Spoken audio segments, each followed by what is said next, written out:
So, let's say you've played through the recent Monster Hunter games, and you're finally done. You've slain an Amatsu, you got the 300 level anomaly quests, you got DPS to Nalatreon, and slayed a Fatalis. You've done pretty much everything, but there's something still eating at you. You still want to kill things, don't you? Well, I have a solution for you. Play one of the older games. Now, I'm gonna address what's already obvious enough. Older Monster Hunter has more jank than a Demo Knight and the same graphics as a PS2 game. But you want more monsters, don't you? Then do what you've always done when you ran into a wall. Post on r/MonsterHunter. Improvise, adapt, overcome. Work to learn the new systems and eventually master it. So, Waffu Ultimate. In comparison to the older games, Generations Ultimate has way too much content. First and second are actual torture at its finest, and Tri has too much water. 4 Ultimate doesn't have anything much added to the combat in comparison to previous games.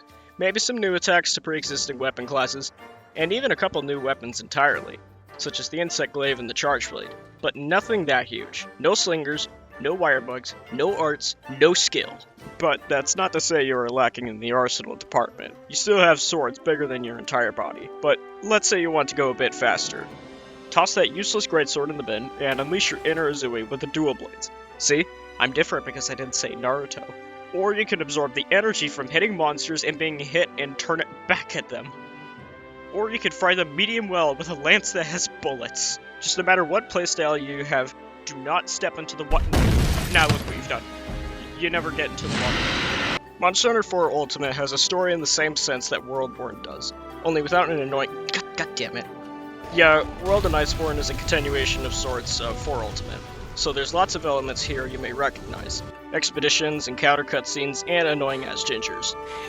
So if you like World, you'll like 4 Ultimate. It runs on the revolutionary Nintendo Dual Screen System, which you can find— we can just emulate it. We currently have no plans to offer classic content in other ways and also don't pirate our games. Acquiring the game through anomalous means, we begin the story and we play as this wench named Artemis. We're an admiral in the US military when some dumbasses disappear. One oopsie-doopsie later, and we land in the desert and meet Ron Perlman. Our journey begins as I am terrified by the sight of yet another Texan. I was really hoping to avoid Texas, but it looks like I ran right back to it. And something is about to ride right into us. Holy shit, that's a whole guy! Yes, we have just started the game, and an Elder Dragon has already appeared. This is the Caravaneer, he's your guide, and a free ticket to more endangered species. We'll be fine as long as— No, that's the source of my power! Ordinarily, most people wouldn't go after something as unimportant as a hat, but all I see is a pretty color in a sea of reddish brown, mainly because my vision is -20.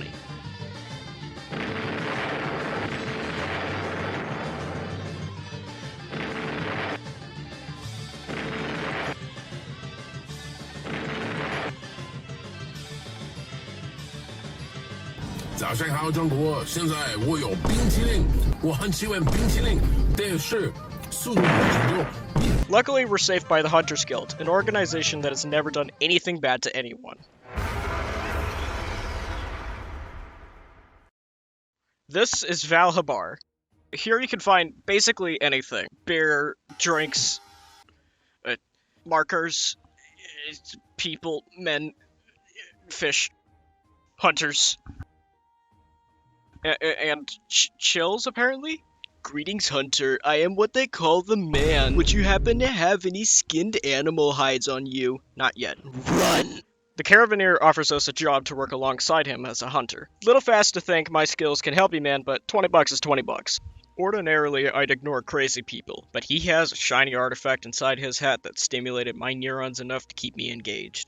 Now with a monster hunting license, we have free access to all 12 different firearms, and can carry them anywhere and everywhere. I can be trusted with human-sized weapons. Except now we have two new kinds. One shoots bugs at people, and the other instantly wins the game. But I use the sword and shield, because it's still the best weapon in the entire meta. Welcome to the Ancestral Steppe, and my sheer ugliness has already terrified the wildlife.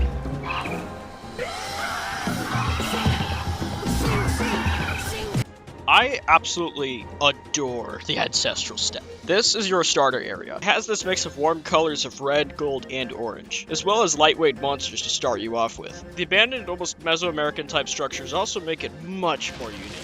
Do not mess with these things. That's a cod shoe. Yes, cooked they're great, but when they're alive, they are the fucking worst. After some tracking, we find our first victim, the Great Jaggy, a bird wyvern that preys on Twitter users that actually think their opinions matter. Great Jaggy are relatively pathetic, but make for a good tutorial monster. This hunt introduces a new and beloved mechanic, mounting. Now you can ride on the back of a monster by hitting it while in the air. Mounting won't always trigger, but when it does, it feels amazing. You've pretty much made it in life. You jumped on the monster's back. There's nothing it can do. Mounting originally isn't as easy as it is in World. And you know what? I kinda prefer it. This bar here shows the struggle. If you can get the blue bar to the end first, the monster will fall over like any 3-year-old, giving you a window to deal heavy damage. You make progress by stabbing the poor creature until it falls down, but it's not that simple. The monster can fight back, and holding on like it's a bull ride. If you let go while the monster is thrashing, indicated by the red monster icon, you will almost certainly get launched. This turns mounting into a proper wrestle. Hanging on eats stamina. And not hanging on while the monster moves will send you flying, as opposed to World and Rise where there's basically no challenge on mounts until the endgame. The most the Great Jaggy is capable of are hip checks that knock you off your feet and calling upon its brethren. But again, it's pathetic. You're not going to struggle that much. And once you're done, you carve its carcass for materials. This is the core game loop of Monster Hunter. Now that we've hunted this innocent creature, we can use the materials from its corpse to make weapons and bombs. The first hunt establishes something very simple. You're a little guy, and you're here to beat creatures to death, and you can make gear and items from them. Very simple, but gets more complex later down the line. Right now we fucking suck. You might as well quit while you're ahead, because the alternatives to victory cannot be recovered from. The local street cook's DoorDash delivery got attacked by the weakest wasp in Texas. There's a guy from fucking Yukumo, but they'd rather ask the nooblet to kill it? Alright. Oh god. The Celtos hunt teaches you another lesson. Ailments. Everybody loves ailments, like defense down, poison. Oh, and double defense down? The weakest Texan wasp can either spit on you, inflicting defense down, which it's in the name. But right now, defense down doesn't mean much since your current armor is on par with a piece of tinfoil. Later down the line, this ailment can be devastating if you have proper armor equipped, as you'll get smashed flat like a fucking Goomba. Thankfully, the Celtos' attacks are extremely predictable. Each of them has some kind of clear wind-up animation. If it braces and the wings begin flapping faster, this indicates it's about to do a ramming attack. Or when it lifts up its legs and pincers, it will launch the defense down fluid. Learning to recognize windups will be vital in the future in order to survive, as not all monsters will give you as much time to watch for their moves. Celtos is one of a handful of creepy crawlies in Monster Hunter. I quite like him. He is my beloved. Like Great Jaggy, it's another lightweight starter monster. It's simple, good color palette, a jade green complemented by a nice autumn orange. It's obviously a bug without all the things that make them creepy in real life. If you hit it enough, the Celtos will fall over and fight on the ground. A cheeky knockdown method is by waiting for the Celtos to go to sleep on the cliff walls. Literally, all you need to do here is climb up and slap it with a carving knife. Wow, I sure wonder what our next target will be. With the hunt done, the feline can receive his Uber Eats order. Tonight, I'll be eating cheeseburger.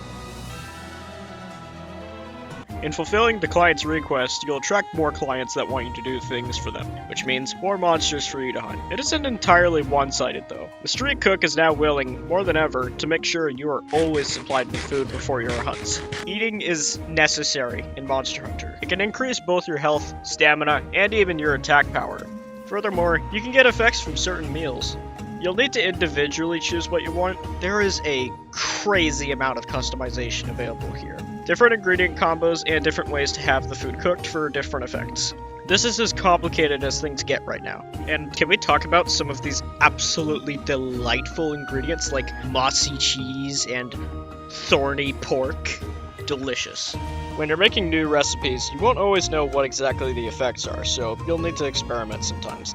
This is primarily when you get new ingredients, assuming you do upgrade the canteen, which you better. With the street cook's quest out of the way, we've attracted another customer, this one being a merchant. It seems a fanged beast has been harassing this man, and you know what that means? The Catcher-Watcher. A new fanged beast that is a silly little guy, and I love him. You think, oh, this will be another easy fight, I just have to hit it on the head. Nope! You can't hit it at all, not without a little bit of cardio. See, the Catcher-Watcher loves climbing, and in doing so, teaches you a new mechanic, verticality. Originally in Monster Hunter, it was very flat. Sometimes there were ledges, but overall just flat. But here, we have Rathalos that can follow you up a mountain you're scaling, and Catcher-Watcher that can hop through the vines like Spider-Man. It makes the world feel more 3D to me, and the developers got pretty creative with it going forward. The gist of the fight is simple. Catcher jumps out of range most of the times. You'll need to hit whatever he's clinging to. Doing so will earn you a knockdown, or if he's standing on the vine ceiling, make him fall through. To counter little humans and their stamina being able to climb up things, they use Water Blight. Hey bro, is this your water? Water Blight just makes you lose stamina faster, and recover it much slower, keeping you from keeping up. You'll need Nullberries. The North Wind is an elite undercover interspecies. The North Wind is an elite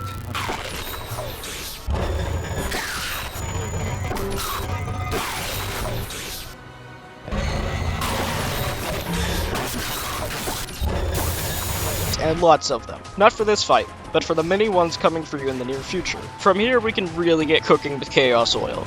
People are now going to commission you for hunting random beasts.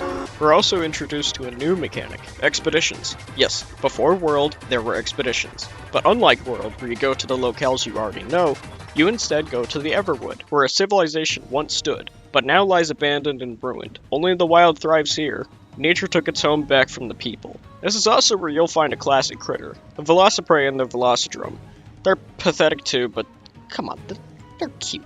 The expeditions are simple but complicated. Simple in that it's a big forest, but complicated in that it's a big forest that the guild has yet to fully explore. Rumors persist even now that the forest twists and turns on occasion, making escape very difficult. Which is why the Caravaneer wants us to dive headfirst into the Everwood. The mechanics here are that there's a random chance of monsters you've encountered before will appear here. But if you're very unlucky, it'll be something entirely new. Oh my fucking god. You can find treasure, wild palicos, and Pugi? Nobody in this accursed shithole knows how to polish them. But we know of another shithole, Harth, which is teeming with blacksmiths. Why are they all depressed? Okay, so these guys use the lava from the volcanic hollow for smithing, but the lava's just stopped? It's empty here. Where the hell is everything? Can't you guys just use coal? I mean, sure, but we can't get it. Why? There's a Tetsu copper in the area. A Tetsu what? Oh. We did it, guys. We found an El Chupacabra. The Tetsu copper is a beefy boy. But don't worry, it could get so much worse. Tetsukabra is the first beginner monster that really demands your attention. If you pay no mind to the tactical toad, it will kick your shins in. I adore its design. It has a nice mix of orange and an easy navy blue that complements the tan jaw and reddish-orangish armored plating. And all of this is topped off with a hilariously small tail, and tiny yet brilliant teal eyes with horizontal pupils. It's a mix of easing you in, but reminding you that this is something a little bit worse than your previous encounters. I mean, it literally eats one of the monsters you started out fighting in the intro cutscene. Also, it's fucking massive. Now, I'm going to continue making a note of this monster, solely because it isn't a punching bag. Yes, Celtos had ailments, but it lacked violence and vigor to back up its speed. The Tetsukabra offers its violence with its mouth wide open. Fellow worlders, Remember how Kulu would dig the ground to pull out rocks? Rocks that would deflect your weapon? This is his sensei. He pulls out enormous boulders, and this is not above using it as a shield like Kulu. But there must be a way to handle this. See how that tail there gets all juicy and fat when it lifts? Hit that thing. See, this is where we begin learning about aggression. Attacking the sides won't do. You need to kick his teeth in or his ass. He has a sumo thing he does that staggers you to death. It rewards you for being aggressive and learning your enemy. Most monsters, their head is the weak point. Although in Captain Toad's case, it is superseded by the tail. This is what I like to call disarming the monster.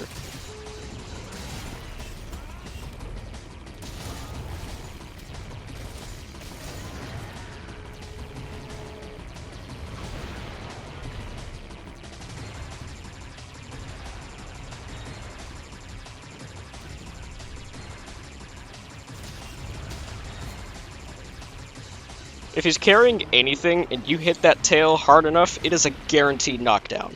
Or at least a stagger. He also can't do the sumo move when holding a rock, turning this into a dance with you spinning around the monster and taking it apart. Those tusks, if both are broken, will weaken his earthbending powers. He can only pick up small pathetic ones at that point, and by consequence does less damage if you get hit. You got your first Monster Hunter, you imagined forests and beaches, but maybe not this. I love the contrast between this monster and the last ones. It's so much meaner and gnarlier than anything you've seen before. Furthermore, this is a hollowed out volcano. You're stepping into uncharted territory, and this is a place that Tetsukaba thrives in, not you. But enough talk. Have at you!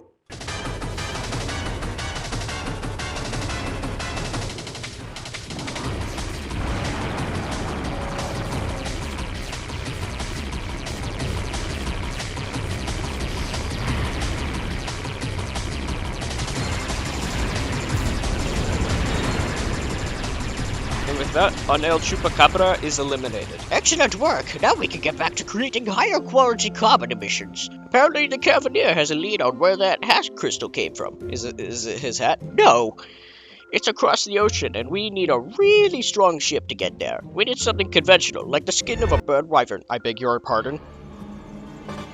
This is Gypseros, and it's already dead. Oh god, it's moving again. Gypseros is a heavy-ass bird wyvern that dwells in the swamps. It's not obvious at first, but color-wise it fits best in dreary locales. A mix of dull grayish blue and some tans. I don't know if this has been theorized by anyone before, but here's my crack theory. I believe that Gypseros was meant to be a placeholder for a rat monster, and the Basarios a placeholder for a turtle monster. Let me explain. The original Monster Hunter, not Freedom Unite, just Monster Hunter, had a limited selection of creatures, most of which used this flying wyvern skeleton, but with some tweaks to make each monster stand out from each other. Rather than design a whole quadrupedal skeleton for this one game that was during a time when Capcom was essentially throwing pasta at a wall, it would be more efficient to just reuse the skeletons they have. Gypseros has a thing for stealing things that don't belong to them, as well as scurrying out of danger, or just being a pest. Yes, they steal items. We'll get to that. Another point is this big, gross tail thing they have with a different looking skin than the rest of the body. I believe they wanted to keep something rat-like, but kept it on a wyvern. If this is true, then this would be a great example of limitations breeding creativity.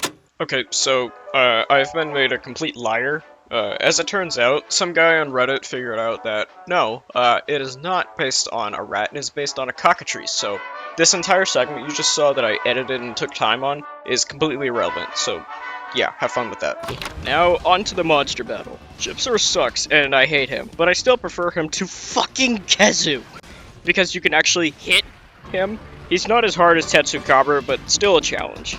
This fight focuses less on your position and more on your dodging skills to avoid losing health constantly, but sometimes you need practice to improve on this. You can start with something easy, like this Gravios.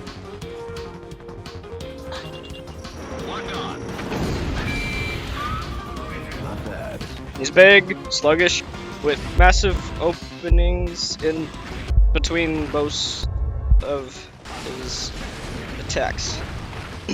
I mean, giant, unmissable openings. Just wait till the right time and roll out the way. Cutting and ranged attacks do the most damage on the gross looking tail thing, while blunt damage you just gotta aim for the head like always. Just like real life rats, they have a weakness to the fire element, so bring your grills. Just like Mom used to make. Do not use thunder on his skin. His skin is made out of rubber, and he will laugh at you, you foolish child. Jump-Zeros has a neat attack called the Flashbang, which turns on light mode for 0.2 seconds, blinding any Monster Hunter fan within range. Like a bastard, he uses poison! And he really wants you to know, he will vomit this grape Kool-Aid everywhere in puddles, and it can dribble downslope too, denying you your footing in some areas. This is a moving fight, requiring you to keep up with the Wyvern's agility. Always be moving during the fight, because the Gypsero certainly will be. Assume after every opening, he's gonna do that 180 swing.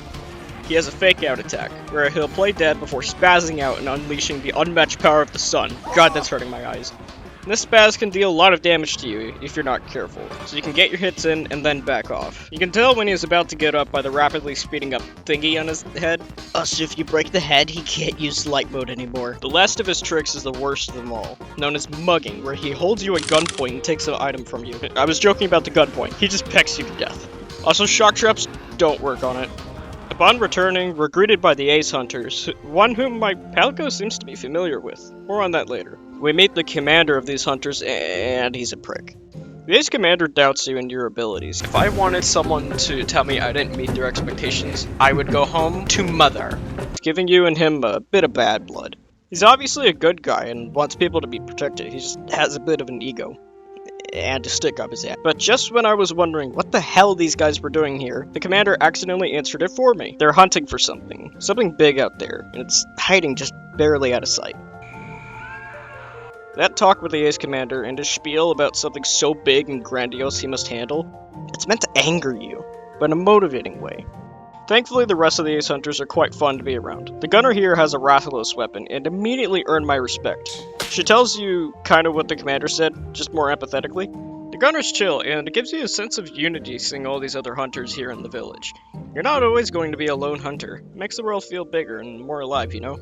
Then we meet the Ace Lancer, who was actually a part of the caravan you're in now. Surprisingly, he and the caravaneers seem to be on good terms, emboldening this sense of camaraderie, even if it is just little bits of NPC text. I decided I'd always check in with the Ace Lancer first, seeing as I have inherited the torch of the caravan. I know it is a bit goofy, but these little details matter to me. These are characters, and saying they're just blocks of text just isn't the right attitude. Even if their time is short, you gotta remember, this was before TikTok. My only concern now is what exactly the Ace Hunters are tracking down. What is it that's so bad that they can't tell us?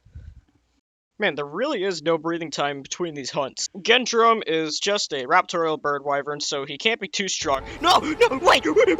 And so, the Gendrum and its pack devoured his carcass, returning him to the energy cycle. Gendrum is easy, just this quest, you have to capture it. Wait till the monster's living and put it down to trap and then gas him. It's not hard. So remember the Smiths? They're all depressed because no lava is flowing, and they need lava to do forging. Well, they found out what was causing it. A gigantic McFucking spider known as the Nursula has made its nest in such a specific spot that it is blocking the lava flow. Not spider exactly. That is known as a Temnoceran in Monster Hunter. Now, get out your nerd emoji. They're part of the Neopteron tree, specifically the spidery fellas, which includes Ragnar Kadaki and Akura Vishimo. Despite spider-like features, these are not arachnids. They have 6 limbs, but I'm still going to refer to them as such. So, if anything I say sounds questionable, refer to Ryoji Sugimoto for more info.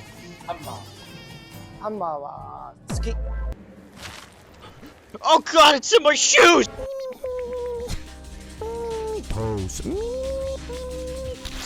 I'm not really sure what people think about Nursula. All I've read was super mixed, but I personally love this guy. Arthropods scare me, but I still like Nursula.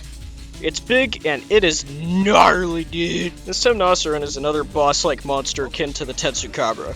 It's big, and maybe a wall for newbies considering— oh god, it can fly! It can give gravity the middle finger, and Spider-Man its way over to your IP address, so you can talk like adults. This is how it closes the distance between you, and it doubles as a sweeping maneuver. If it hits, you will be thrown off your feet, giving the Nursula time to wind up big attacks. You do not want to be in its range when it uses these lengthy strikes. This monster also surprisingly makes a parallel between the hunter and it. It sounds weird, but give me a second to explain. This time, the monster you're hunting isn't a bulky reptile. It's agile and acrobatic in comparison. Like you, it is a hunter. And like you, it fucking hates Gypseros. And furthermore, makes armor with the skin of its prey. It's hard to see yourself in something so alien, and I feel like that's the point. Monster Hunter's monsters work because you don't always just hunt them once. You fight them over and over again, for better or for worse, and you study them. You're supposed to watch for and exploit their weaknesses, turning a 30-minute hunt into a 12-minute beatdown. It's a hunter v hunter situation, and I love it. Two acrobatic and swift creatures, locked in a test of sheer skill to see the survival of the fittest. The Nursula is not opposed to laying traps, using the environment to outmaneuver you. Once you realize that this monster is your equal, it becomes an invigorating dance, testing your reflexes at every turn. I adore Nursula. It is my favorite early game monster, and would love to see this creepy crawly return in a future title. With the Temnoceron taken down, we can finally get a proper transport built to... Okay. The shiny object that the Caravaneer hauls around has been titled The Article. As we learned from the village, the Article might have originated from a far-off settlement called Cathar. Cathar is a nigh unheard-of village that has existed for centuries, inhabited almost entirely by Wyverians. The Arluk ship here has been constructed to get the caravan to Cathar. Its materials are abnormally strong, being made with a mix of steel and monster parts. The vessel even possesses a maw, complete with a Dragonator as a fang. The Dragonator is a ghoulishly effective weapon made to defend against Elder Dragons. It uses pressurized steam to launch the rotating spikes forward through flesh and bone alike, impaling its target before retracting back to cool off. This is a weapon made to kill dragons, not wound or injure them, and would rip lesser beasts to shreds. A defense like this is nearly indomitable on the open seas. This may seem overkill for the kinds of monsters we have interacted with already, but this is not meant for them. There's more out there. If you're going out into uncharted waters, you are on your own. You sit at the back of the boat. The air is filled with the smell of the sea. You are among friends here. The others are jovial, celebrating how far this caravan had come. And you do share the sentiment. You are the one tasked with facing anything alive that attacks the ship. It's an old quote you remember from your childhood. No matter how bad things get on land, the one thing you should never, ever do is get in the water. You and the Guildmarm serving as a handler know more than anyone else here that there are far more terrible monsters than the Nursula or the Tetsukabra. You do not dread. You do not worry. But you cannot help but let your mind drift from story to story. Tales of dragons that could swallow a village whole from the coast. An undead hydra that carries a mountain of the dead on its back. And a chimera that sings songs so sweet that any that fight back give in and drop their weapons. You awake from your stupor, awakened by the thrashing of the mast and the crash of rain. You rise to your feet, gathering your arsenal, and step across the vessel. The cacophony of thunder and rain is deafening, yet your senses allow you to eventually tune them out. You feel your senses being drawn to something alive, the fluttering of wings, not too dissimilar to the sound of the mast rippling in the storm. The beat of a heart, slower, deeper than yours.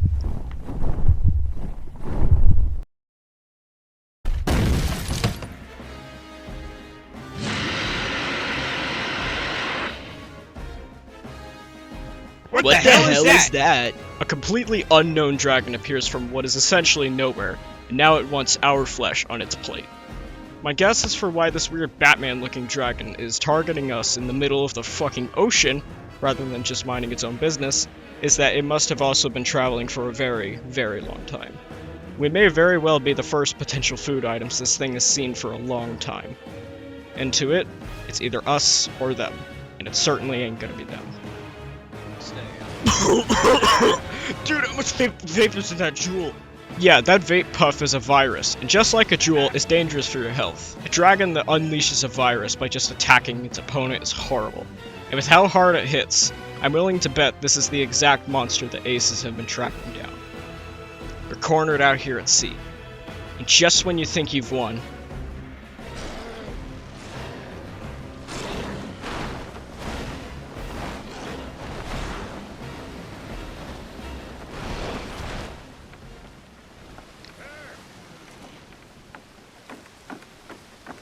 It's right. Wait, what the hell is that? Oh my god! By some miracle or curse, I'm still alive. We were saved by the Ace Commander, who, I am very sure, was trying to kill me. He was not aiming for the monster. Speaking of which, what was that thing anyhow? Gormagala. It is a true menace. Vicious, unpredictable. Once its indiscriminate chaos has been wrought, it vanishes. Despite everything, the commander still acts like we're getting in his way, which, it came after us. Then, might I advise you employ a more capable hunter, sir? Hey, we're just trying to get to Cathar, man. The Ace Hunters and their crew managed to bring both parties to the nearest land. That being Chico Sands. It lies on the coast of the Primal Forest. Oh, you gotta be fucking kidding me. Not only are we shipwrecked thanks to Tweedledum over here, but there's a big-ass monster on the loose. The only way this day could get worse is, While you're here, could you help us with some monsters? it seems a really big monster is bothering the town, so we'll have to ask this town's protector on Sun Snug Isle. Oh, man!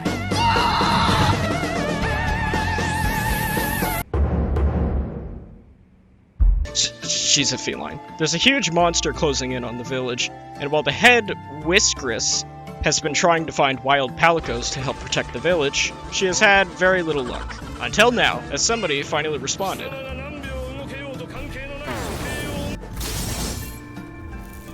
Saving us from unwanted lobotomies, my palico, Crazy, yes, that's his name, was once a big shot, an ace palico if you will, which explains why he was friends with the Lancer back there. As for the response on the arrow, if you want to get some palicos to help out, you gotta prove your worth by protecting them first, I suppose. The environment is absolutely gorgeous. Lots of tropical features, wetlands, flamingos, these slagtoth, but the forest gets more bizarre the farther you go, such as the skeleton of an unknown and unbelievably gigantic creature. Lore-wise, I think this is something that came from Monster Hunter's prehistory, with animals way too big to exist nowadays, dying out once the environment changed. This could be due to a number of factors, but my favorite one is the Ice Age theory. Unnatural History channel made some cool videos which contain some of his ideas, as well as just fun analyses of the monsters. I absolutely adore his stuff.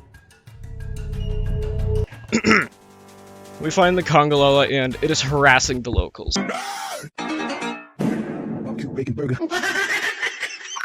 the hell is this? Now, I personally don't like this monster all that much, but it is indeed a solid monster. It's a mix of features from a primate, obviously, but it has a sort of hippo head and sloth claws. This pink and greenish yellow works really well with the environment. It doesn't blend in at all, and I think that's the point. Like a poison dart frog, its appearance pops out to show it likely has an early defense mechanism, such as poison. It's a monster that evolved to survive using something other than brute force or metal melting flames. It's simple, and it works. So it's still low on the food chain, but clearly not at the bottom. It can eat a toadstool to add a little bit of poison to its breath, hitting you with both the stinky and the poison. Oh, is he throwing shit at me? The stinky effect itself simply keeps your hunter from consuming items, if the only thing they can smell is monster ass. One main thing you learn from this fight are cues. These little animations just before the monster attacks indicates what they're going to do. And sometimes you can't just mindlessly whack away, as much as my greatsword friends would like to say. The fanged beast can suck up a lot of air and puff its chest out, making your weapon bounce off, reducing its sharpness considerably. He has this 1-2-3 swipe maneuver where he always falls onto his back, creating a quake.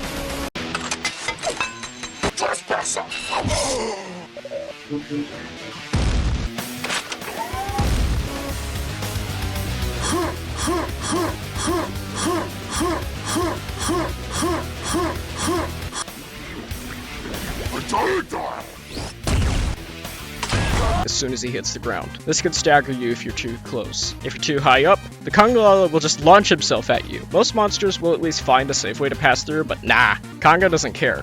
Again, another example of the monsters using the environment to their advantage. Congalala is really easy to mount. You have a big window to hack away at him, immediately knocking it over and giving you an even wider window for more damage. He's not hard, just tricky, and not everyone likes it. Personally, I don't mind. Congalala also has a secret attack that he uses very rarely. It's his final gambit, and I think it's better I show it rather than explain it. We make it back, and already another assassination attempt is made on my Palico.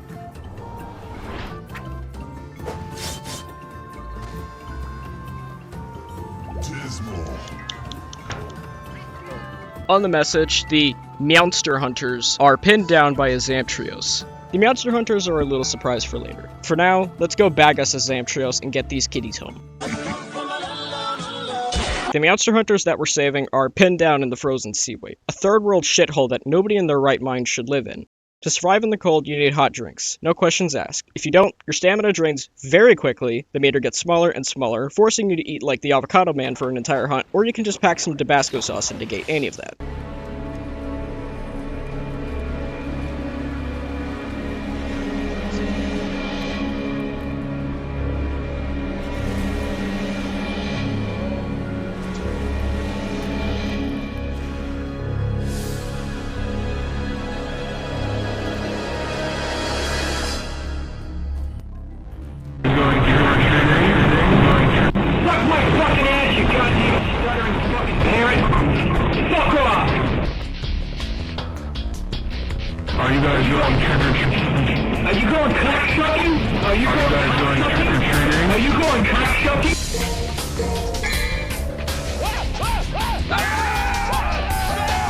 Zamtrios is an amphibian class wyvern, and while more lightweight than the Tetsukabra, is much more ferocious. The design is a mix of a frog and a shark, but covered in ice.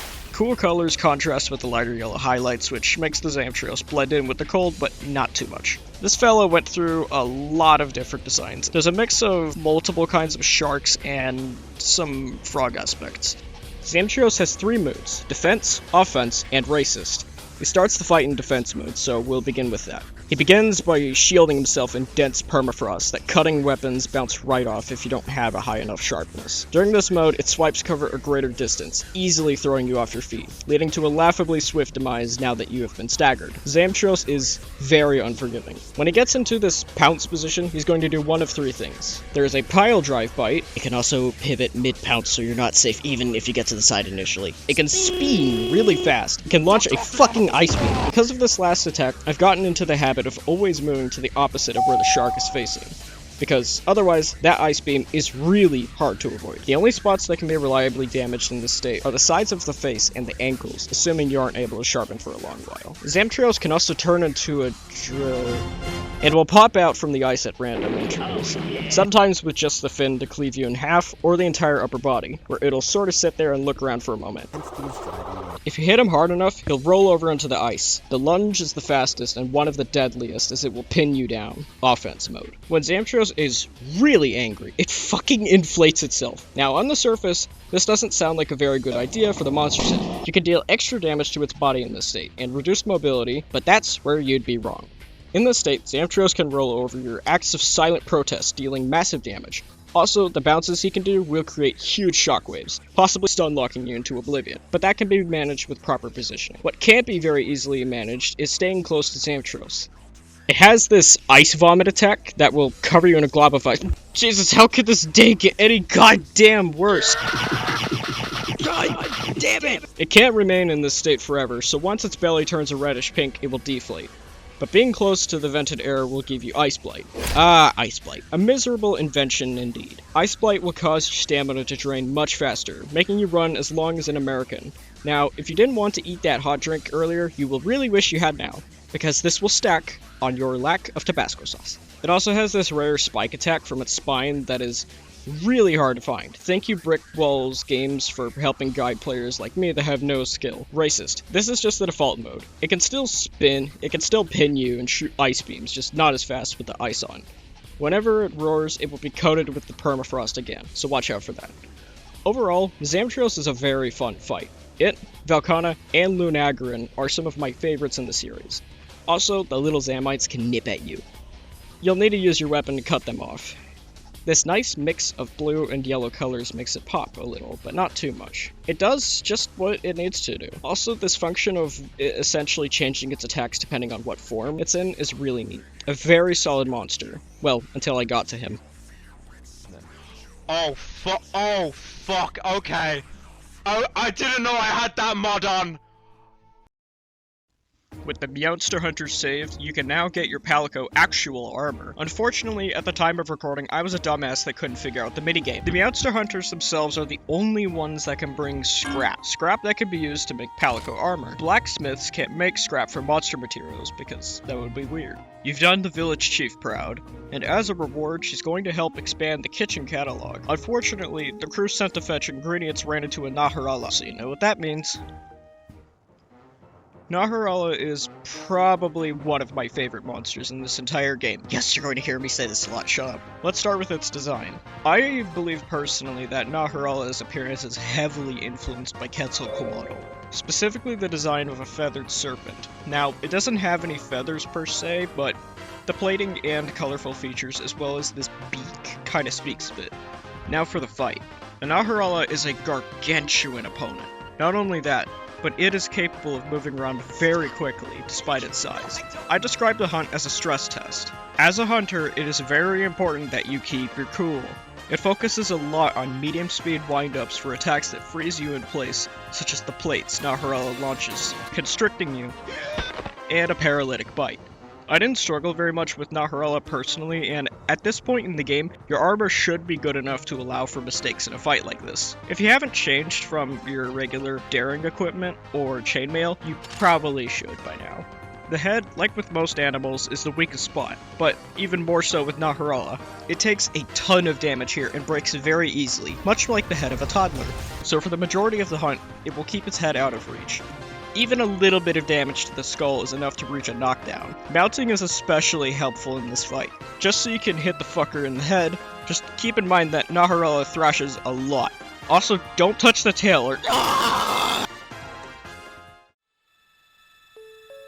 The Ace Hunters were unable to take down the Gormagala. Half of the crew made it back injured, and the other half is completely unaccounted for. As much as I want to make fun of the Ace Commander, it just isn't the right time. The team did all that they could, but the Gormagala was simply too powerful. The only upside we got from this is some intel, that being that the frenzy the dragon uses seems to coincide with its abilities to sense the surroundings. And judging by how the Ace Hunters had their asses handed to them, I'm willing to bet we haven't seen everything Gormagala is capable of. Worse yet, your goddamn cat has vanished, and all signs point to your feline running to the Gormagala. With how little the guild is doing, we have to take matters into our own hands. We'll head into the Everwood and bring the fight to the dragon itself.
Round 2, baby! But fortunately for you, you actually have fair ground to fight on. And you've become more skilled since you last met, right?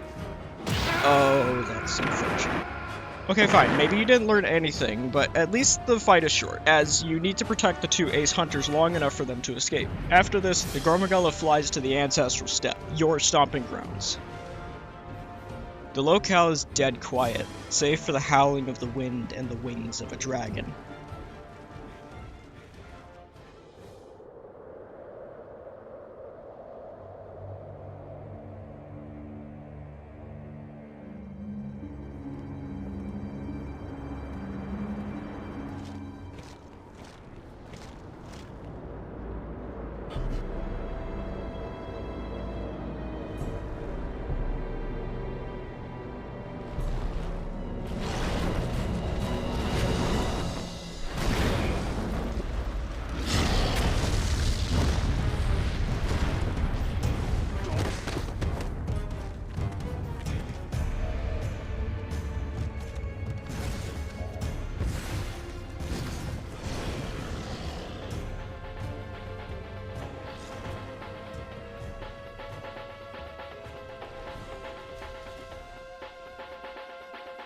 At last, the true power of the Gore Magala is unleashed.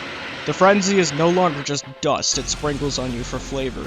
It is now actively harmful and will lower your lifespan very quickly. Without eyes, it needs another way to sense its surroundings. Somehow, it is able to tell with these little hairs where exactly things are. So the more it spreads, the more it can sense. However, it needs time to spread the frenzy. Once the surroundings are filled with the powder, the Gore Magala can sense everything in its environment. Now it doesn't even need eyes to know exactly where you are. This is indicated by the lighting becoming less colorful, and the lower portion of the screen gains a slight purple hue. Once Gore is pissed off enough, the frenzy virus becomes truly weaponized and can explode. This quickly changes this from a good fight to a great fight. The virus itself is an ailment that takes a bit to charge up, and being hit by more of the fart clouds will raise the meter further. You do not want that meter to fill, because as soon as it does, all of your natural regen will vanish. The health you regain from healing items goes much faster if there's red on your health bar, but it doesn't stop there. You take extra damage from Gore and the pools of dust will take away your health now. How do you overcome it? Violence. Beat the shit out of Gore. The reward is a massive affinity boost. Affinity being your chances of getting a critical hit. You'll see this later on, but for right now, you don't really need to worry about complex mechanics. It isn't exactly damage dependent if that's what you're wondering. It's entirely reliant on how much you can hit Gore Magala, or at least that's what I thought. I tried hitting Gore with a greatsword and it only took a few hits as opposed to a ton. It's weird, but at least it's balanced for each weapon. Just hit it enough times and you will get that boost. So because of that boost it gives you, and also because I'm a psychopath, I will go out of my way to get infected as fast as possible. Gore Magala is by far my favorite monster in this game so far. In comparison to everything else you fight, this is an alien. Even the skeleton used is new. The color palette is simple. Black! Oh, and purple too. It is 2008 edginess folded into the shape of a dragon, and I adore it. The wings have these fibers that all fly off and are the frenzy virus I've spoken of. The wings even look like a Batman cape, and they drape behind it as it walks. Gore Magala is still a tough fight, don't get me wrong, but it doesn't stand a chance against you and how far you come in the game. Your armor is simply too tough to break, and your will too powerful to falter, and your weapon will act as a nail in the dragon's coffin. Also, I captured the Gore so the guild can research it.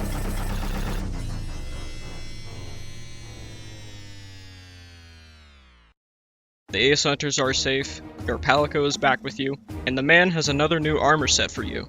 Unfortunately, it's a little bit lame because it's really weak to fire.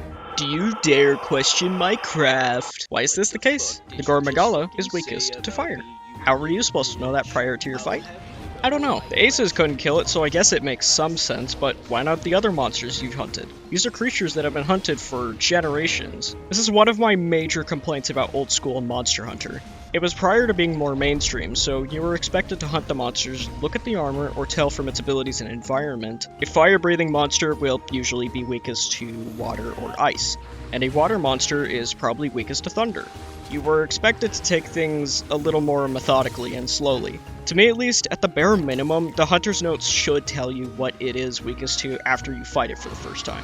And progressively more gets added to it, like your in-game hunter is doing this as they learn. You could follow this kind of approach, deducing things on your own, making your own notes, but you can also use online sources without getting spoiled. Koranico is usually my go-to source for stats. So during this time, you've likely been exploring different kinds of food from the feline chef to receive different effects of varying qualities, such as Feline Black Belt, which is a 25% reduction in stamina cost, and it doesn't sound like much, but this is really good, especially if you are using a bow, dual blades, or a lance. And there's also Feline Charisma, which is good for letting you commune with the Veggie Elder, a doddering old carcass of a man whom you can receive worthless garbage from. Very cool, Veggie Elder. Very cool. Also, you can date him in Frontier for some reason. But now we have... Armor skills are passive effects granted to you by what you wear. For anything else, it is important to note that some fights are more demanding than others. Are you kidding me? It's just a horse! It's just a horse!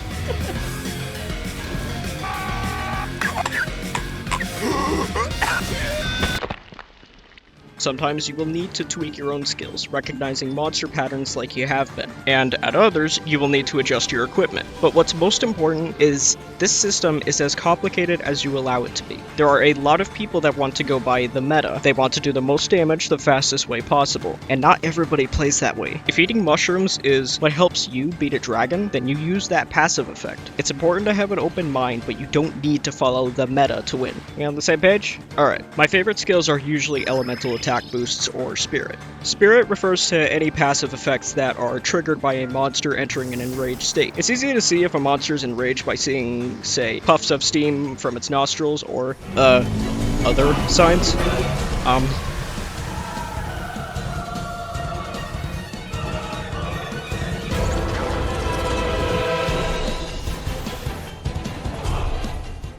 Challenger is a spirit skill, and it can increase both your affinity and attack at once. And Challenger is on Gore Magala armor, making it quite useful. This can be devastating for monsters that stay in an angered state for the majority of the hunt, essentially letting you hit them back nearly as hard. You can tell when you're dealing heavy damage by the size of the blood splatter and the length of the hit stop. But what happens when you get hit by...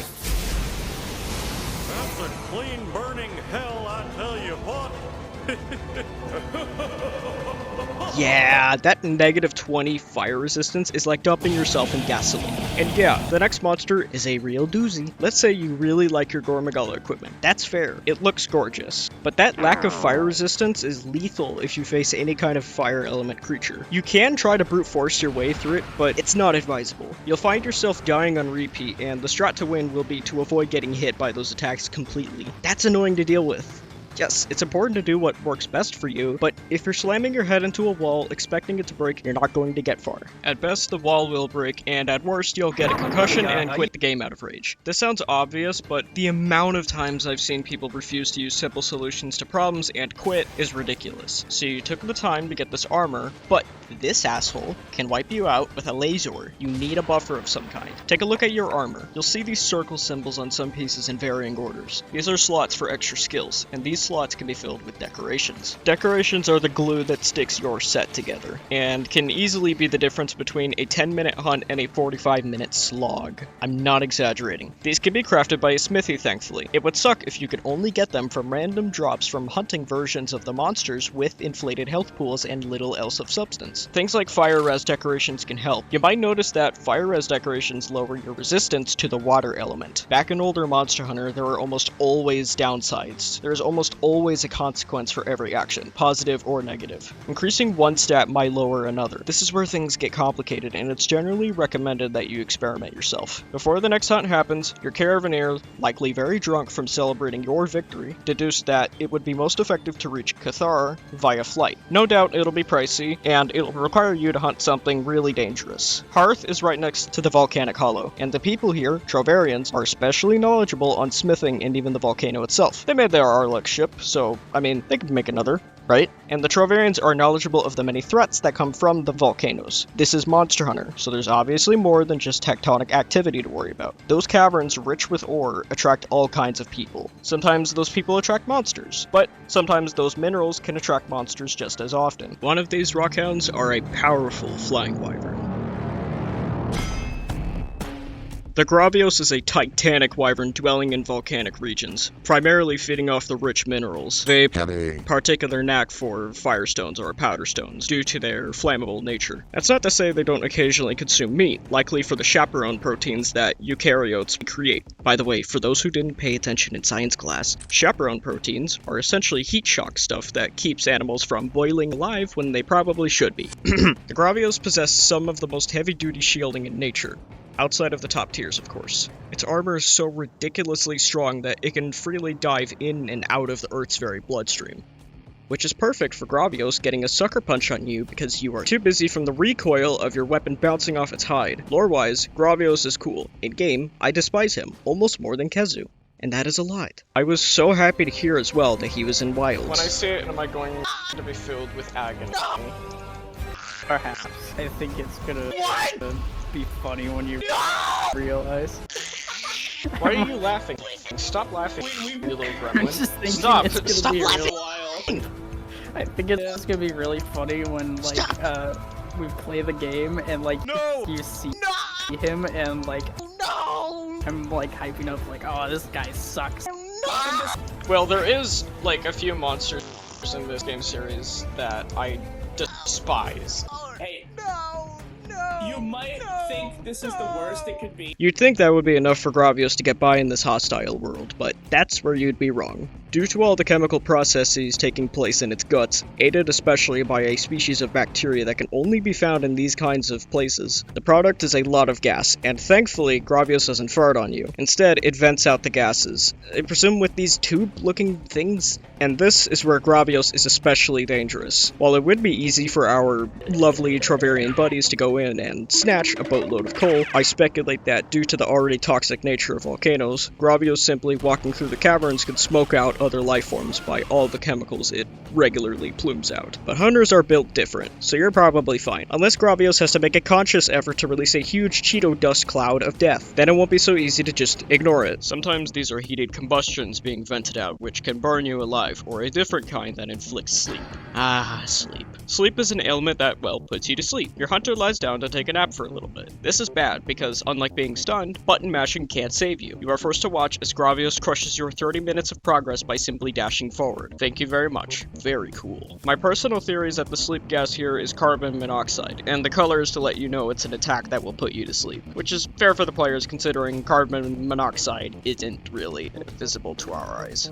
So rather than a simple sedative, it probably really hurts when your hunter wakes back up. And that's if they do. If you get hit in this state, you'll be back up. At such a size, it's easy to infer that Gravios are rarely challenged. Those that have played World already know of a number of monstrosities that the volcanoes carry within their heated cradles. There's only a small selection of monsters that can reasonably prey upon a Gravios. My personal theory is that the biggest threat a Gravios can face, aside from a natural predator, is another Gravios. Hormonal elephants are known to kill rhinos, most often as an overreaction to rhinos consuming the same plant life as said elephants. I could easily see Gravios fighting over who gets the powder stone first. And on the topic of elephants, I believe that the Gravios could be considered a keystone species, and furthermore an ecosystem engineer or a habitat modifier. While elephants push over trees and such over the course of their lives, it spreads seeds from many kinds of flora across their environment. As barren as the volcanic hollow appears, the mention of bacteria littering the region is likely an equivalent. There is life here. The caverns become clogged on occasion due to some temnoceran, but ultimately it's alive. The Tetsukabra, the Nursula, Gendrum, and the Gravios stands at the natural top. A simple scuffle between, say, a Brachydios and a Gravios could result in dispersing more organisms across the caves. The heat ray carving through the rock can kill and or spread other creatures, providing food for many by simply being itself. If you want to defeat a Gravios, you want to target the stomach above all else. It's the weakest part of the entire body, and after being broken, will shatter some of the armor and even the flesh underneath. You deal even more damage when hitting this part. This can be further increased if you break it twice. By this point, you'll notice the wyvern struggling with its vent systems, which can have unexpected results. Please be careful of this. Beyond that, avoid the beam no matter what.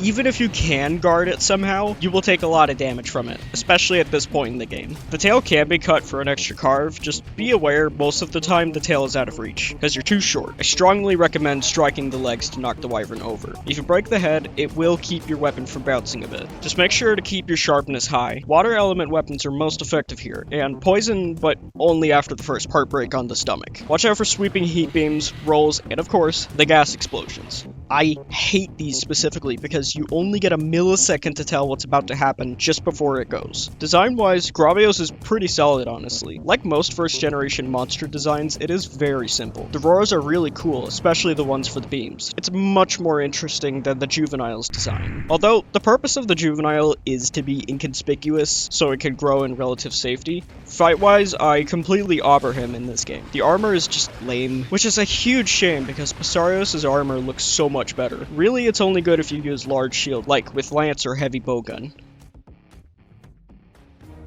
The Arlek vessel has been upgraded from seafaring to gliding through the skies like a blimp. The entire caravan is ecstatic about this. The caravaneer himself makes a comment that it feels like his life is on the move again. It's a lot of work he's putting in just to find the origin of this relic. This is a lot of work that is being put into an item that is so inconsequential. It's clearly not unknown material, but the Caravaneer never mentions anything else. For the lore-interested people like myself, I do wish there was more you could talk about with the characters. While people who just want to keep moving can do just that with no consequence, maybe there's a story behind the article, where he found it, when he found it, who knows. But it isn't treasure. The Caravaneer states clearly he just wants to know what it is. I just wish there were more options for people that were interested in the lore like me. Anyways, the caravan parties while I struggle to sleep due to the noise of the Trovarians absolutely destroying the dance floor. The sequence showing the journey to Cathar is really charming. You get to see a few hunters too. Upon arrival, a wretched child spits on me, and the village chief here is absolutely stunned by our arrival. The village itself is very easy on the eyes. Cool colors, clouds, all sorts of little knickknacks here and there. The chief here is very welcoming, easygoing, calm, well, calm until the Caravaneer brings out the article. They recognize whatever this thing is, and again, curiously, the Caravaneer is careful with his words on how he got the article to begin with. This artifact is a bad omen, not just for us, but for the entire village. According to the chief, eons ago, at the peak of Heaven's Mount, calamity struck. Beasts of the mountains began to go insane, viciously tearing each other apart like rabid dogs. Before long, the entire mountain and its cacophony of shrieking monsters fell silent. Legend has it that the very wind brought evil to the landscape. What the Caravaneer has been hauling around for this entire journey was a remnant of these terrible gales, and in fact, from the very spot the wind struck, so to speak. Since that terrible time, the zone was sealed off and labeled the Sanctuary, which is guarded by the Sigil, whatever that is. The chief orders the Caravaneer keep the article out of sight, given the superstitions surrounding it. Well, looking around the village... It is a pleasure to meet you. Hi? I saw you arrive on a sky whale. Uh-huh. I am Cathar's melding pot man. Uh-huh. I'm like the 14th melding pot man. Okay. In fact, that's great. I am maximelled the XIV. That's very great. Some people tell me I'm wrong. Yep. They say I'm not the XIV and that I'm the 16th, but I don't even count that high. Someone please help. I do the melding. That's why they call me the melding man. That's why they call me the Maximeld. Okay. I have maximum melding powers. It was made by using some powerful juju. The juju was made by my 444444114472 forefather. He made it with like the frenzy crystals that taste like grapes, and I put them in my mouth occasionally. Maybe don't tell anyone. But like melders like me use a couple of items. Yeah. We put them all together in a pot. Swish them around. Okay. You have a bunch of talismans. I'm gonna put them in a pot, swish them around, and give you a new talisman, but it's gonna take some time. I put all the juju, put it in a pot with the talisman, purple, swish it around, wait for it to dry, and out pops a new talisman that's grape flavored. I eat them sometimes. So you need to go hunting, and you come back. I have a frog on my head. His name is Spencer. He whispers things into my mind. He told me that you should know that for informative info that you need to check out the help in the upper left corner of the touchscreen. I don't know what this means. I'm going to go now. Our first quest for the village is... Congalala. What's odd, however, is the footnote stating this Congalala does not exhibit usual behavior. Use extreme caution. We'll be hunting the Congalala upon Heaven's Mount, a bit higher than the village, where ferocious monsters lie. Mysteriously, the old ruins seem to attract very powerful creatures in this series, and this location is no different. It can only be presumed that the civilization that once lived here was wiped out by the calamity.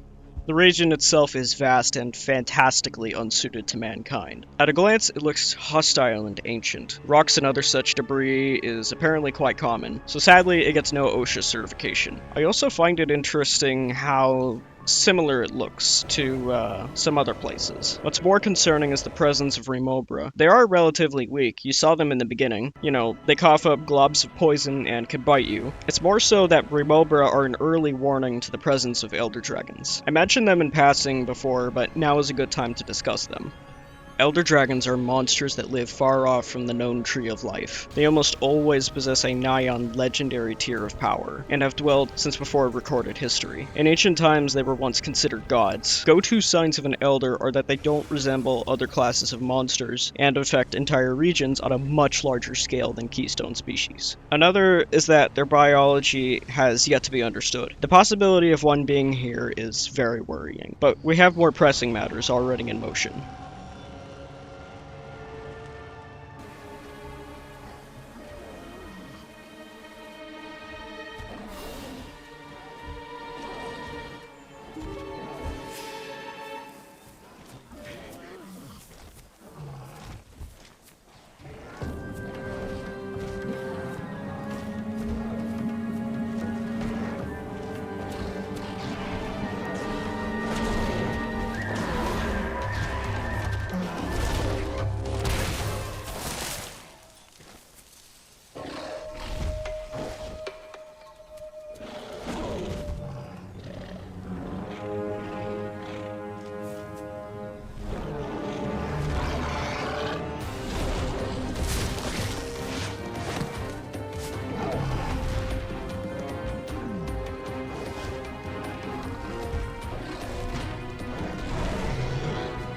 It doesn't take long to figure out something is very wrong with this creature. It hits much harder than it should be capable of, but even then, it doesn't stand a chance. Originally, I just assumed this was a weird variant, but upon being hit with a very familiar status ailment, a very serious problem has become apparent. Either Kangala have a variant that can produce the frenzy, or something much, much worse than the Black Eclipse Wyvern is on its way.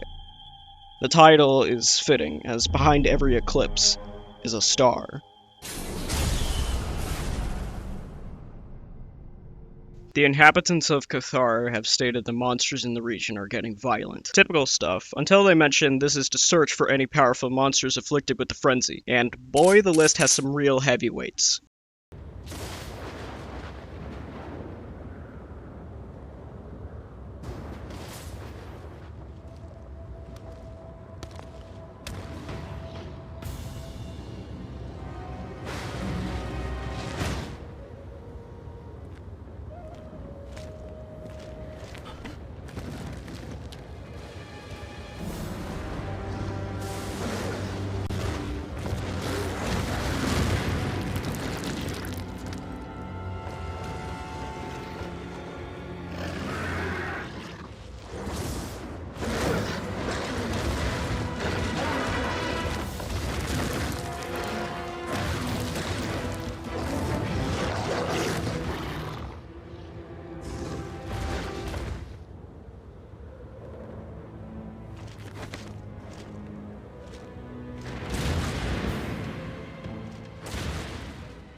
The first is the Zinogre, a fanged wyvern that finds its homes usually within high-altitude climates. Due to this, it is rarely seen outside the world's mountains. These thunder wolves are as majestic as they are powerful. The Gravios find strength in its durability and volatility. In turn, the Zinogre find power in their musculature and the thunder element. To say a Zinogre is brawny would be an understatement. These hounds traverse the mountains very quickly, and even leap quite far for most monsters, and it needs muscles that can carry a roughly 12 to 14 meter long body that I theorize could weigh anywhere from 6 to 9 or more tons. For reference, I am using African elephants who have a similar size, although it could easily be heavier. That's a lot of dog to carry, and it needs to do so regularly just to stay fed. The most staggering feature of the Zinogre are the Fulgur bugs it has all across its body. In a friend's D&D campaign, the Fulgur bugs are actually just fairies, and I wanted to mention that because I think it's pretty cool. Fulgur bugs are just thunder bugs, but have been changed due to their exposure to this particular wyvern. What's weird is that Zinogre produces static electricity electricity with its shockers, but can't use any of it by itself. It's said that Zinogre uses them to charge the thunderbugs, but it's kinda weird because thunderbugs shouldn't naturally be drawn to a large predator like this, especially considering that they already have the Gargua as their primary threat, but it could be like the thing with spiders where Zinogre attracts them because of the static electricity it generates. But this goes into territory that involves bugs, and I'd really rather not force myself to edit in all of them and have to stare at those for hours on end. It could be debated whether the Zinogre developed the conductive lipids for the shockers in response to the thunderbugs or for a different reason, because the static electricity Zinogre creates allows it to gain its own charge, which could be transferred to other creatures it preys on, but maybe not to the same degree as its current adaptations, more akin to the static shock you and I have experienced, allowing it to stun lesser beasts.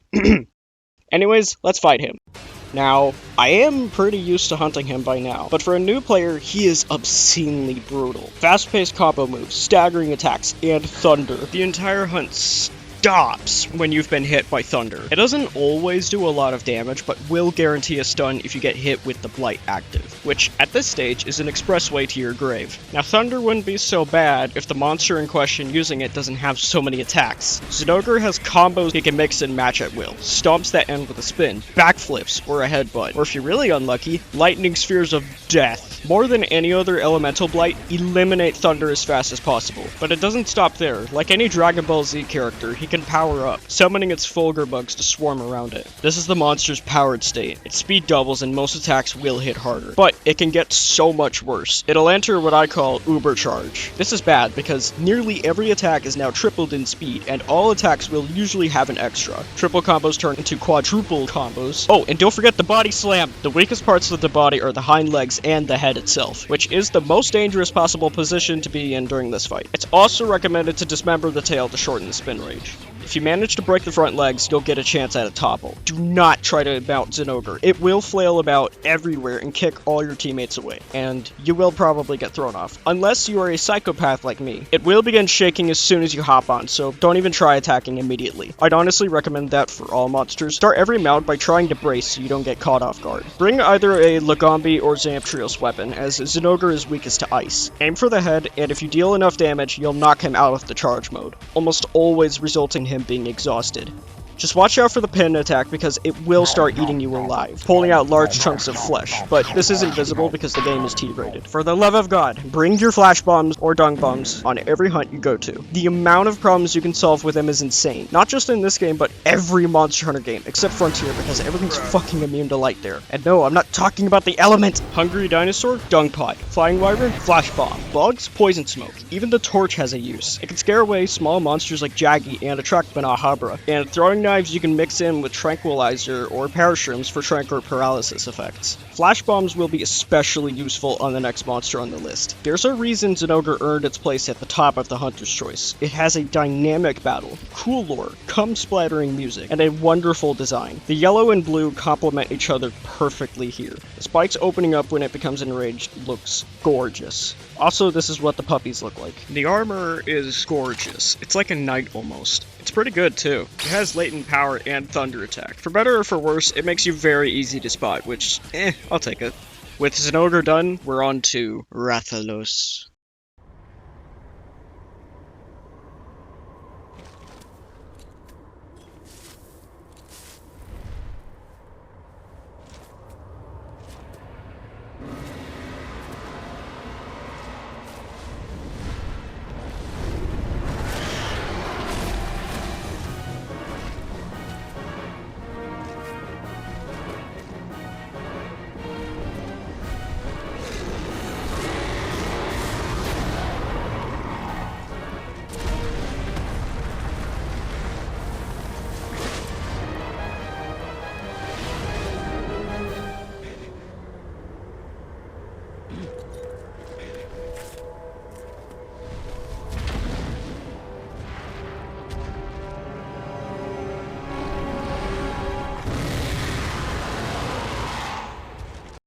the poster child of Monster Hunter as a whole. The King of the Skies and almost certainly a keystone species. This is the only Rathalos fight prior to 5th gen that I actually like, because fighting him does not make me want to stick a pencil in my ear. I actually really enjoy this Rathalos incarnation. You may have bested the Rathian, but the Rathalos is not so easy. Rathalos prefers to fight in the air, way out of your reach, launching fireballs as soon as it gets enraged. More than any other monster so far, do not be near the front of the Rathalos unless you know what you're doing. He has quick bursts of fire that will burn and send you flying. Poisonous talons, which can't be removed unlike Rathian. This is the fate of most that fight Rathalos for the first time, burning while being poisoned, and not being able to do shit because the Rathalos will not piss off. Tired of that Wyvern flying? Flash bombs. It's a guaranteed knockdown the first time, and will keep him from flying as long as the blinded effect remains. He may get up faster the more you use it, but he will not be able to fly with his eyes shut. One more thing, break the wings. If you want him to fly less, break his wings. Bring a dragon weapon for an extra leg up on the competition, such as the god tier designed Gore Magala weapons. Rathalos has a blazing red and a tanned membrane with these markings. The red and black have a great contrast with one another. The armor is wonderful as well. This is the classic Monster Hunter look, and it's my go-to for fashion usually. There's something very appealing to me about the simplicity of it. Looking like just another hunter, but with the spikes and the night visor, makes it look badass without being too flashy. It's also good since it has attack up M, but at the cost of recovery down. Use at your own discretion. The last of the 3 heavyweights of the mountain are certainly not the least.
See, the Seltos from the beginning was actually the male member of its species. The females are enormous and terrifying. The sexual dimorphism is so immense the female doesn't even have wings. They're completely atrophied. The queen will attach a Seltos to itself as soon as it can, sometimes before you even find it. The queen combined with a Seltos is horrible. Since both monsters will be attacking at once, you'll be staggered into oblivion most likely. Think of the queen and the Seltos together like a tank. The queen functioning as the heavy treads and the Seltos as the mounted cannon, although the queen can launch her own projectiles, which inflict water blight, and will stun you at the same time. Yay! The Seltos Queen is brutal, capable of team attacks, using the Seltos on her head to drill through the earth, which is capable of changing directions mid-charge. She can do this mid-air, but it's not very common. Something, your mom joke. The Seltos on her head can still fire off those stamina-draining projectiles, even when the queen is down. It'll automatically turn to face you, especially after unleashing an orbital strike.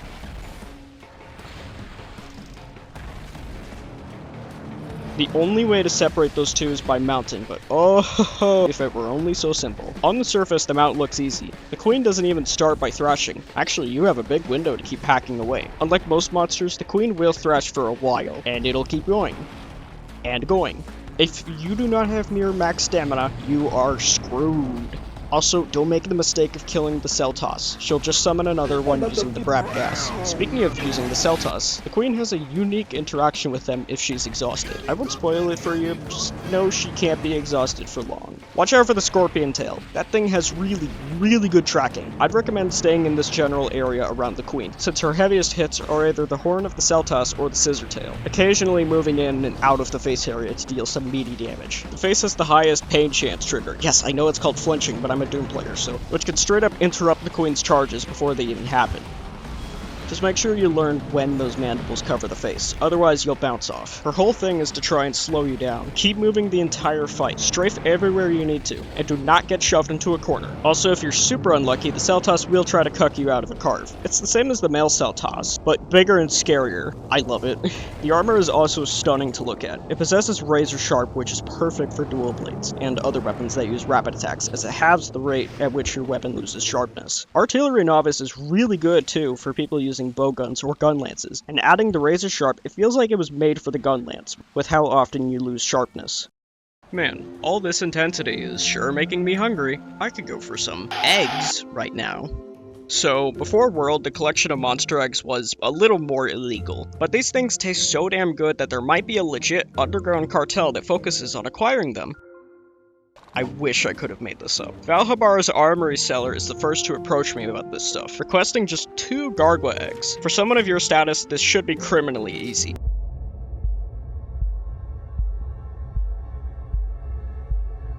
And it is. Just scare the birds and they'll drop an egg. Easy. Then, the cheerful Trovarian demands that you get him some eggs too. This time from something a little bit more challenging.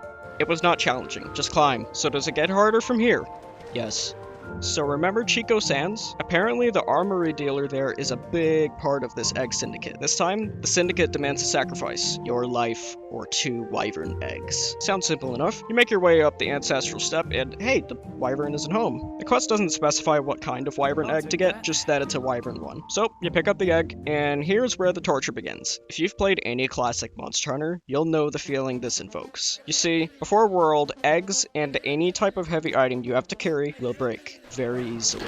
I cannot stress enough that you cannot be touched by anything at all if you want to finish the quest. Did the Rathian come home and swipe you? Gone. Did a Jaggy breathe on you? Gone. Did you just so happen to roll? Gone. Did you dare to descend a little too much? Gone! If you somehow manage to not rip your hair out, you'll finally get that egg back to camp. Victory, baby! Only there's one problem. The quest demands 2 eggs. You will have to retrace your steps again. You want to know the best part? The wyvern on the map will target you as long as you have an egg. They will follow you as far as the map will allow. So not only are you fighting your own ineptitude to strafe the small monsters, but also a large monster now too. And you only have so much stamina. Your speed is reduced as well if you haven't already noticed, so it'll be like a tortoise trying to escape a moving truck. And you want to know the best part? Sometimes God himself will just drop boulders to block your path, so you can't even get back to the camp easily because fuck having fun, am I right? The eggs have been delivered. The Dawn is happy, and now you can— Just kidding, you thought this was over? Well, screw you! You meet the Dawn himself at Cathar, and he's the Elder? He demands the harshest punishment. Deliver 3 wyvern eggs upon Heaven's Mount. My advice? Kill the Rathalos. Don't even bother with the eggs until you're done. Once the Rathalos is out of the way, you bag the eggs and— Are you kidding me? That's right, the quest has a second wyvern, this being a frenzied Rathian. Are these quests necessary to progress? No. But I wanted to complete them for the hell of it, and now I am trapped on Heaven's Mount, forever being stun-locked by the Wraths. No.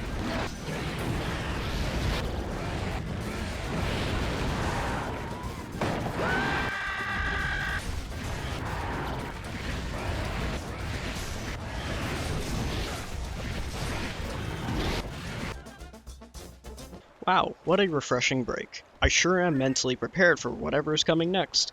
Wait, what's this message from the guild? The guild has sent out a message to all hunters in the region, demanding that a Tigrex in the ancestral steppe be hunted down. Apparently it's acting bizarrely, and it doesn't take much guesswork to know what happened to it.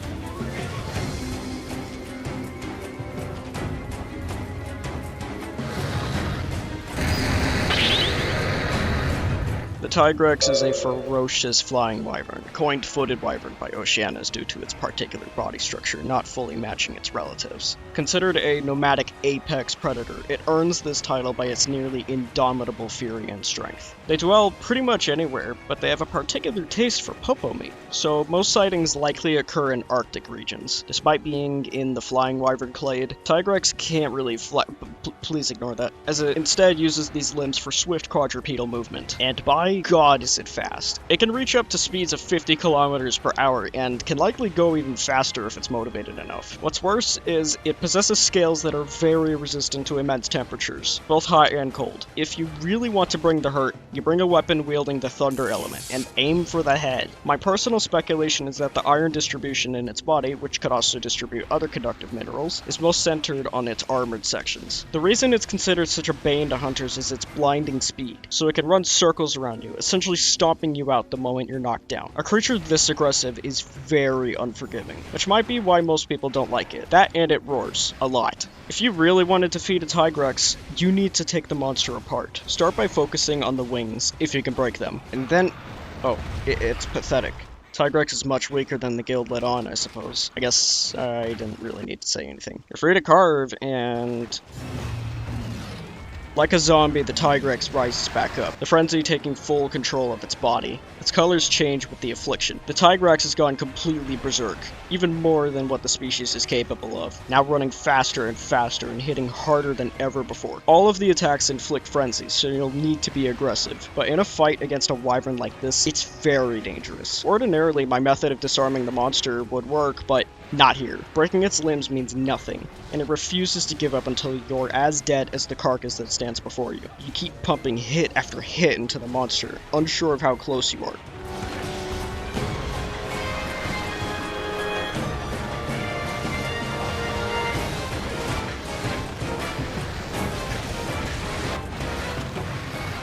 It doesn't even feel like you won. All you did was put an animal out of its misery. Misery that nearly annihilated you completely. As you return to Cathar, you learn that the source has been found. It's a Magala. Only now it has attained a higher level of power, now resembling a dragon the guild is more familiar with. It is known as the Shagaru Magala, an old enemy to the guild. Legend tells that the Shagaru Magala is the force moving the circle of life itself, destroying the old life and allowing new creatures to spring up from the remains of their predecessors, known as Heaven's Wheel. They tell you the dragon is at the top of the mountain, the sanctuary, as if waiting for something. You gather everything you can, as this will be the hardest fight in the game, and you venture into the sanctuary. There's ruins of old civilizations here, something that shouldn't even be possible this far from the sea level. Eons of stories must have happened here, obviously lost to time. You can only watch in abject horror at what the scholars could only begin to describe as the dragon's new form.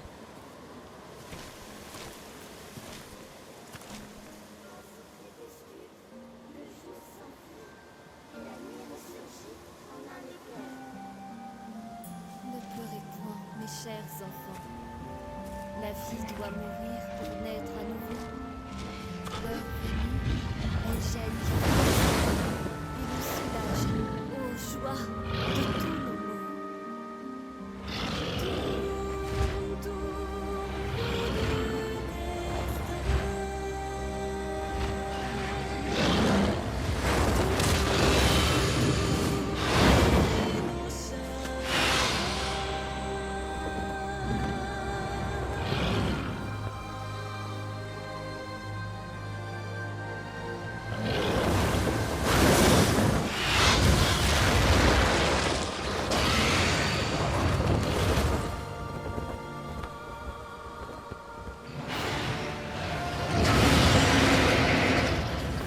It is confirmed that this is the same Gormagala that you fought earlier in the game. It has grown stronger, just like you.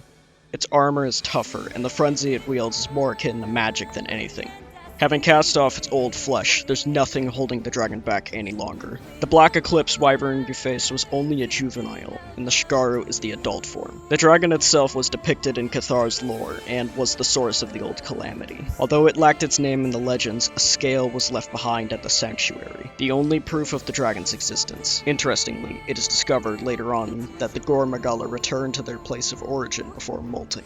The feelers become permanent horns, and its eyes finally open for the very first time. While the Gore Magala releases its frenzy as these strange fibers because it needs to, the Shagaru uses an unknown substance. Yep, that's all it says. Fantastic. In comparison to its juvenile form, it passively floods environments with the frenzy, blocking out the sun in some cases. This is a death sentence for most life. It turns its victims into mindless husks that kill everything with a beating heart.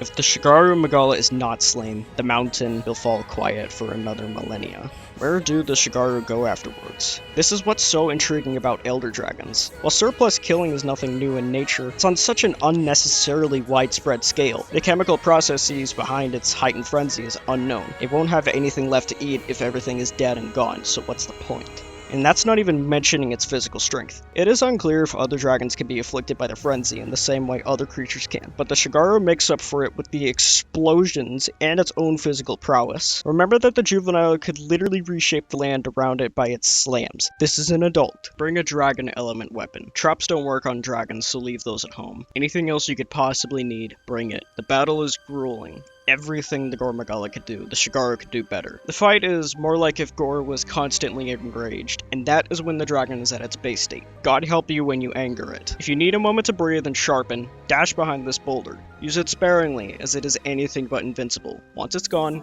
you have no cover. Focus on staying close to him when he's on the ground. Just be cautious every time he launches more frenzy spheres from his maw. Sometimes the splash damage can still get you. Shagaru is relentless, and will not give you any moment to breathe.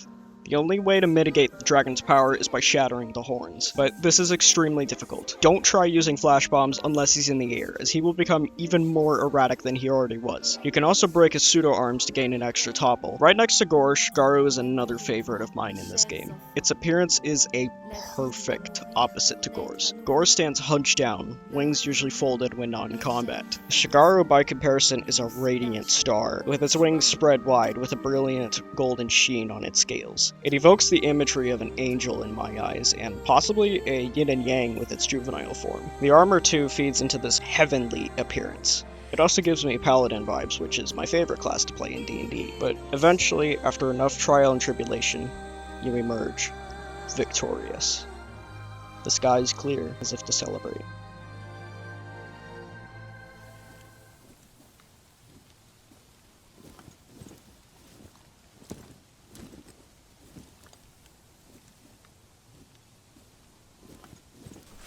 It's over.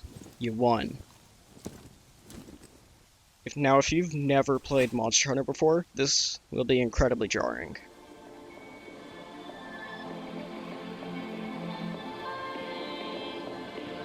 We're not even halfway done with this game.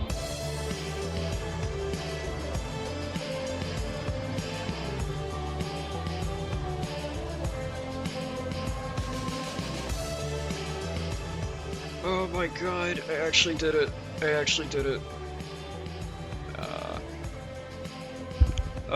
If you've watched this far, hi. I'm Les the Spaz. None of this is really scripted. I think this is my second take. This is kind of just a little, like, the person who made this abomination. Hi. This is my strange little project. This is my first major project that I've done, and I'm still very much an amateur. I think that's kind of obvious, but I'm really happy that it's just done now. For context, I actually wrote the script before Wilds was even, like, announced. And I had a lot of life stuff come up. I had to, you know...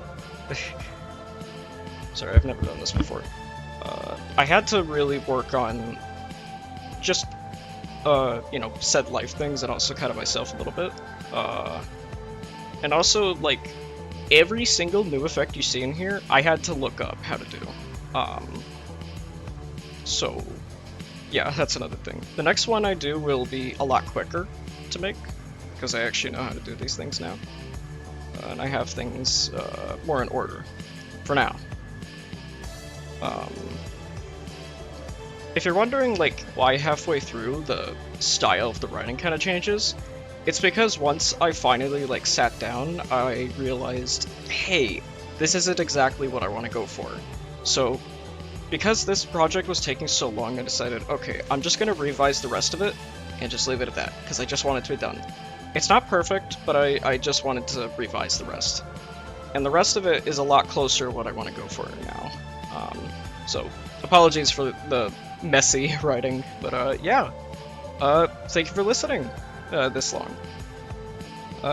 And until we see each other again.